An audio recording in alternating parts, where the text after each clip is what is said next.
61 में हम मार्गी बने। नाम मंत्र मिला। हमारे आचार्य थे रामानंद शुक्ला, रही आचार्य। रायपुर में हमको नाम मंत्र मिला। फिर मैं 3rd में थी तब बाबा से पहली मुलाकात हुई, तो बाबा के बारे में बहुत सुन रखा था। फिर ये भी सुना था कि बाबा सब जानते हैं, तो और बाबा लेडीज से अलग मिलने आए थे, तो उसमें तो मुझे लगा कि मतलब अपनी सब गलतियाँ महसूस हुई कि अरे बाबा ये भी जानते तो बाबा मुझे उठाए वो करेंगे, लेकिन ऐसा कुछ नहीं हुआ। फिर बाबा हर समय रायपुर आते थे, साल में एक बार रायपुर आते थे, तो हम लोग का फैमिली था। 66 में बाबा रायपुर आए थे, तो सुबह 5 बजे तो हमारे पापा ने बाबा को माला दी। फिर बाबा के रूम में बाबा बैठे थे, हम भाई बहन थे, और मेरे मम्मी पापा ने बाबा के चरण किए। फिर वो पानी 2 साल तक खराब नहीं हुआ। हम लोग उसको खास समय पे पीते थे, और दादा लोग को भी बताते थे, तो बोले बहुत लकी हो तुम्हें ऐसा मौका मिला।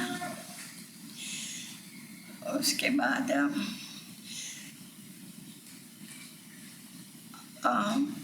मैं 69 में महाचक्र रांची में अटेंड किया, तो मुझे इतना अच्छा लगा। रायपुर में तो हर साल करते थे, लेकिन 69 का महाचक्र पहला बहुत ही अच्छा लगा। तब मैं बाबा से मन ही मन बोल रही हूँ, बाबा मुझे भले 2 कपड़ों में रखना, लेकिन अपने पास हमेशा बुला लेना।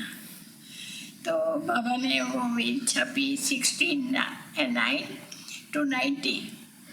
जब महाचक्र हुआ, बाबा ने अपने पास बुला लेते। साल में 3 बार, न्यू ईयर और गर्मी में, और तीसरा रिपोर्टिंग में, तो बाबा 3 बार बुला लेते थे।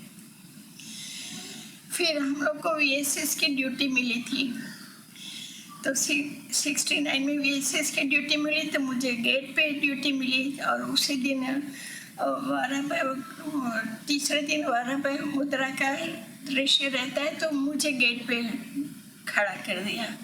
मैं मन ही मन सोच रही कि बाबा कि अब मुझे तो आपके वाराबाई मुद्रा के दर्शन ही नहीं होंगे। फिर मैं सोच रही कि नहीं, ड्यूटी फर्स्ट।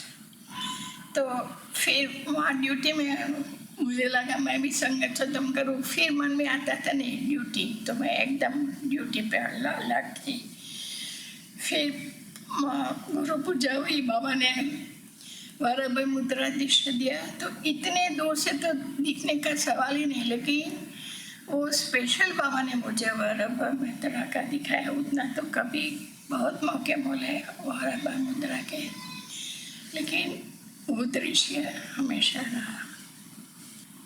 और इनके भोपाल में बाबा है, भोपाल में बाबा है, तो इनकी इच्छा थी कि बाबा को, जैसे मेरे पापा और मम्मी बाबा के लिए खाना बनाते थे, परिवार जैसा लगता था, तो इनको भी लगा कि अपने को तो ऐसा मौका नहीं मिलेगा, लेकिन बाबा कृपा से मौका मिला।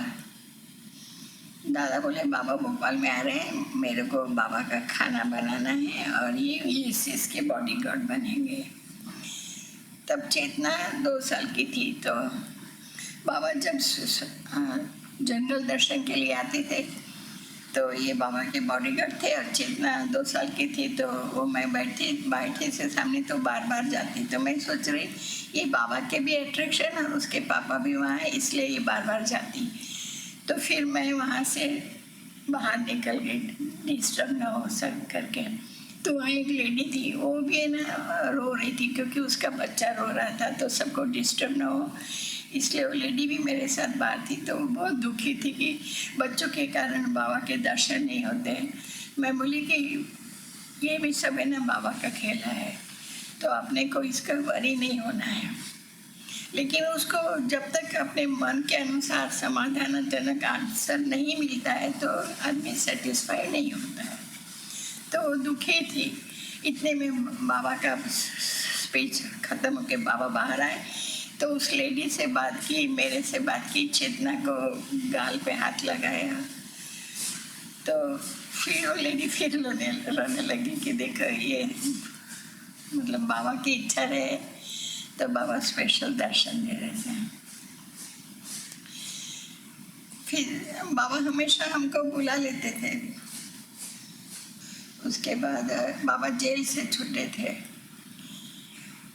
तो इन्होंने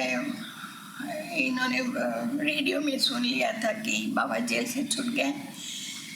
तो चिट्टी और चेतना 4 महीने की थी और चिट्टी 4 साल की। चिट्टी और चेतना ने फर्स्ट टाइम बाबा को एक साथ देखा।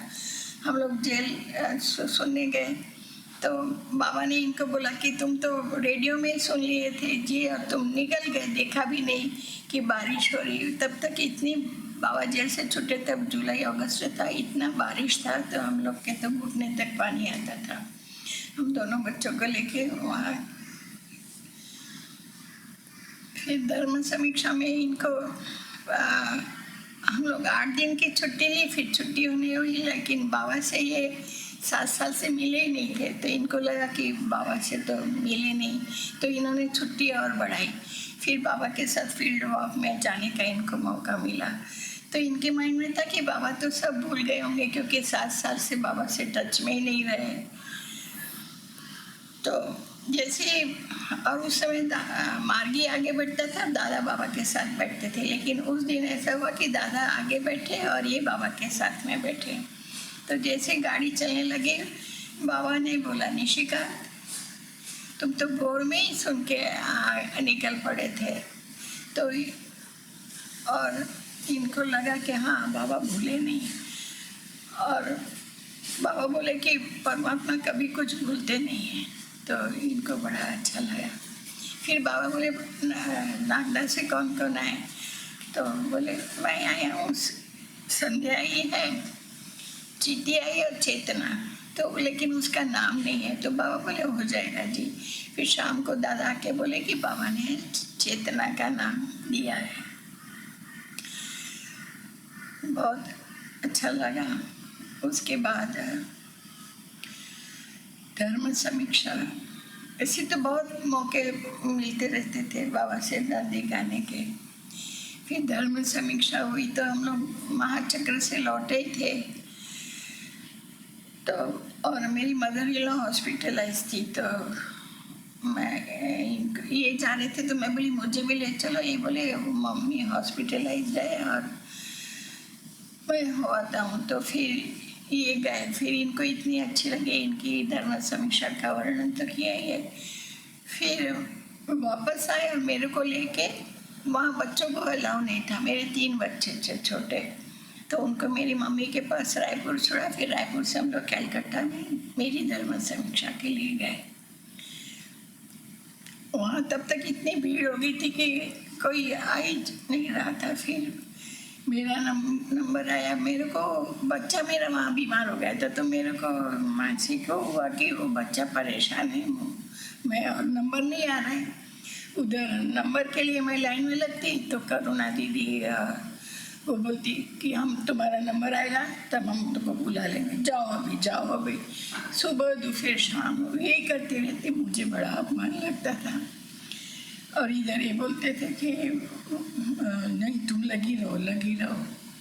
मुझे इन पे भी गुस्सा आता था कि इधर बच्चे परेशान, इधर दीदी नंबर नहीं लगा रहे और ये बोले लगे। लेकिन और पैसे भी ख़त्म हो गए थे क्योंकि इनका 1 दिन में ही ख़त्म होने वाला था और मेरा 7 दिन हो गया, कोई चांस ही नजर नहीं आ रहा था। फिर ये बोलते रहे कि नहीं तुम लगी रहो और नानी के पास बच्चे तो नानी से अच्छा कौन संभालेगा और तुम्हें ना बस सामने में लगा और बाबा पुकारो।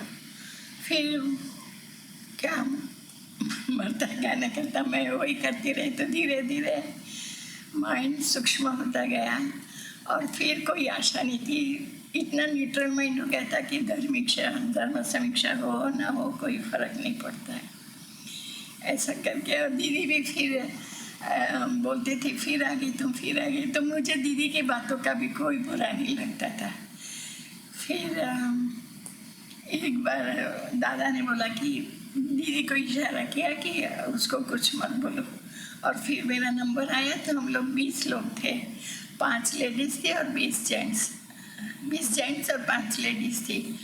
तो पहले जेंट्स लोगों की हुई और हमको बोले साधना में बैठ जाओ। तो 20 लोगों की धर्म समीक्षा हुई, तो हम लोग उसमें से एक धर्म समीक्षा है। और मनुष्य की वृत्तियों को बाबा कैसे इसलिए मैं इस चीज़ को बोलने लायक नहीं, लेकिन फिर भी बोलना चाहती हूँ। एक 19 साल का लड़का था, हम लोग साधना में बैठे थे, आंखें बंद थी, तो बाबा उससे उसकी धर्म समीक्षा हो रही थी। तो बाबा बोले कि इतना छोटा बच्चा, छी छी छी छी, इतना गड़बड़, वेश्या के पास जाता है, चोरी करता है, और वेश्या के पास जाता है और उसको बोलता है कि मेरे से पैसे कम लेना, मैं रोज आऊँगा। और बाबा उसको बोल रहे हैं और छी छी छी छी ऐसा बोल रहे, तो उसको फीलिंग नहीं हो रहा कि हाँ मैंने सचमुच बहुत बड़ी गलती की है।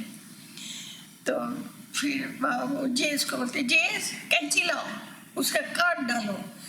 जब ऐसा वो बोला तो बाबा करके इतना जोर से वो रोया।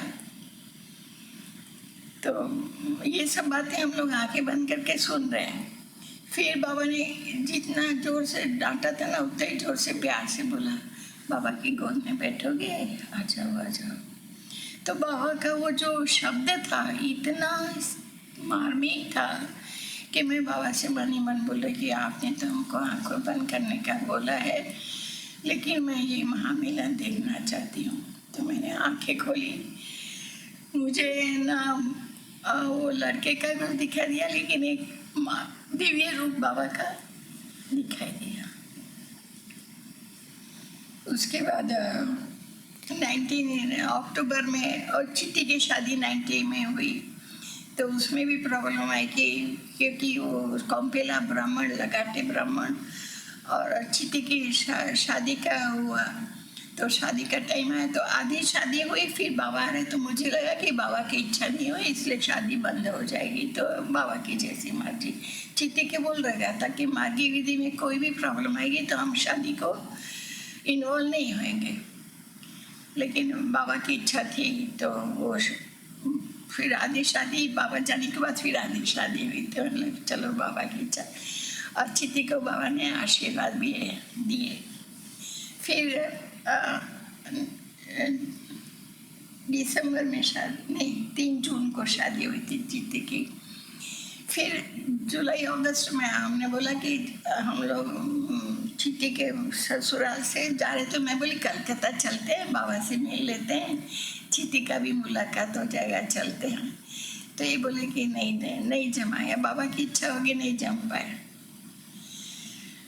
फिर 90 में तो बाबा अक्टूबर में तो सुना, श्रीनिवास नहीं बोला कि बाबा का, तो श्रीनिवास को खूब डांटा, क्योंकि सोच भी नहीं सकते कि बाबा लौकिक शरीर छोड़ेंगे। फिर हमने बोला हम भी चलते हैं, बाबा का जरूर जाएंगे। तो ये बोले नहीं मैं भी नहीं जाता। मैं बोली नहीं तुम्हारा जाना है। ये बोले अब गए तो क्या फ़र्क पड़ता है। मैं बोली फ़र्क पड़ता है, लौकिक दृष्टि से फ़र्क पड़ता है। आपको भी बाद में लगेगा और लोग पूछेंगे कि आप इंडिया में रहते हुए बाबा के उसमें नहीं गए। हमको भले ही मत ले जाओ, लेकिन तुम जाओ। तो फिर ये लोग गए, इतनी मुश्किल से सब गाड़ियाँ वाड़ियाँ सब बंद थी, भोपाल तक गए। 10 कोई आने जाने का सोर्स नहीं था, लेकिन ये लोग 6 दिन में कलकत्ता पहुँचे और बाबा कैसे चक्र महाप्रयाण में इन्वॉल्व हुए। बाबा तो कहीं गए नहीं है, बाबा हमेशा साथ में थे, हमेशा है और रहेंगे। बस यही कामना है कि बाबा जैसे बाबा हमेशा याद करते थे, हमारा यूनिक माइंड भी उनमें हमेशा रमा है। परम पिता बाबा।